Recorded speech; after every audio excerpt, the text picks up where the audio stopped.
Hi hello ನಮಸ್ತೆ. ಎಲ್ಲ ಹೇಗಿದ್ದೀರಾ? ಚೆನ್ನಾಗಿದ್ದೀರಾ ಅಂದ್ಕೊಳ್ತೀನಿ. ನಾನು ಚೆನ್ನಾಗಿದ್ದೀನಿ. ನಾನು ನಿಮ್ಮ ಶಿಲ್ಪ. ಈಗ ನಮ್ಮ ಸಾಧನೆಗೆ ಬಹುಮುಖ್ಯವಾಗಿ ಏನಿರ್ಬೇಕು ಹೇಳಿ? ಪ್ರಿಪ್ರೇಷನ್ ಇರಬೇಕು.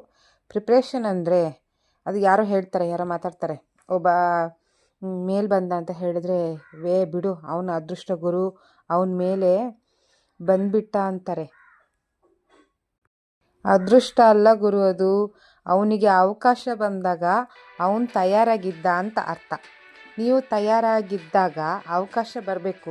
ಪಾಪ ಕೆಲವು ಜನಕ್ಕೆ ತಯಾರಾಗಿರ್ತಾರೆ, ಅವರಿಗೆ ಅವಕಾಶಗಳೇ ಬರೋದಿಲ್ಲ. ಹಾಗಾಗಿ ಈ ಪ್ರಿಪ್ರೇಷನ್ ತಯಾರಾಗೋದು ಮತ್ತು ಅವಕಾಶ ಎರಡೂ ಮುಖ್ಯ ಆಗುತ್ತೆ. ಅವಕಾಶ ಯಾವಾಗ ಬರುತ್ತೋ ಗೊತ್ತಿಲ್ಲ ಅಲ್ವಾ?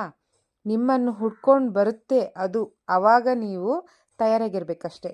ನೀವು ತಯಾರಾಗಿಲ್ಲ ಅಂದರೆ ನಿಮ್ಮ ಜೀವನದಲ್ಲಿ ಯಾವತ್ತೂ ದೊಡ್ಡದಾಗಿ ಬದಲಾವಣೆ ಆಗೋದಿಲ್ಲ.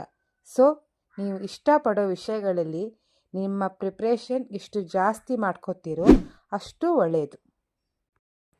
ಹಾಗೆಯೇ ನಮ್ಮ ಕನಸು ನನಸಾಗಬೇಕು ಅಂದರೆ ನಮ್ಮ ಕೆಲಸವನ್ನು, ಫ್ಯಾಷನನ್ನು ಅತಿಯಾಗಿ ಪ್ರೀತಿಸಬೇಕು.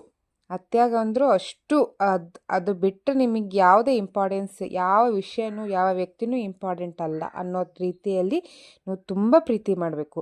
ಫೋಕಸ್ ಇಟ್ಟು ಸೀರಿಯಸ್ ಆಗಿ ತಲೆ ಕೆಡಿಸ್ಕೋಬೇಕು. ಪ್ರೀತಿಯಿಂದ ಕೆಲಸವನ್ನು ಪ್ರೀತಿಸಬೇಕು.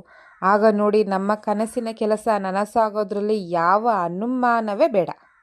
ಸೊ ಫ್ರೆಂಡ್ಸ್, ನಿಮಗಿಷ್ಟವಿಲ್ಲದ ಕೆಲಸ ಅರ್ಧ ಮನಸ್ಸಿಂದ ಮಾತ್ರ ಮಾಡಿಬಿಡಿ, ಬಿಟ್ಟಾಕ್ಬಿಡಿ ಅದನ್ನು. ನಿಮ್ಮ ಫ್ಯಾಷನ್ ಇದೆಯೋ ಅದನ್ನು ಹುಡ್ಕೊಂಡು ನಿಮ್ಮ ಇಷ್ಟದ ಕೆಲಸವನ್ನೇ ಮಾಡಬೇಕು. ಈಗ ನೋಡಿ, ಅರ್ಧ ಮನಸ್ಸಿಂದ ಮಾಡಿದ ಕೆಲಸದ ಸಾಧನೆಕ್ಕಿಂತ ನಿಮ್ಮ ಪ್ರೀತಿಯ ಕೆಲಸ ಎಷ್ಟು ಯಶಸ್ಸಾಗತ್ತೆ ಅಂದರೆ 100ಗೆ 200% ಯಶಸ್ಸು ಕಾಣ್ತೀರಾ ಫ್ರೆಂಡ್ಸ್. ಓಕೆನಾ? ಸೊ ಇವತ್ತಿನ ವಿಡಿಯೋ ಇಲ್ಲಿಗೆ ಎಂಡ್ ಆಗುತ್ತೆ. ಇದೇ ಥರ ವಿಡಿಯೋಗಳಿಗಾಗಿ ನನ್ನ ಚಾನಲನ್ನು ಸಬ್ಸ್ಕ್ರೈಬ್ ಮಾಡಿ, ಲೈಕ್ ಮಾಡಿ, ಶೇರ್ ಮಾಡಿ, ಕಮೆಂಟ್ ಮಾಡಿ. ಓಕೆ, ನೆಕ್ಸ್ಟ್ ವಿಡಿಯೋದಲ್ಲಿ ಭೇಟಿಯಾಗೋಣ.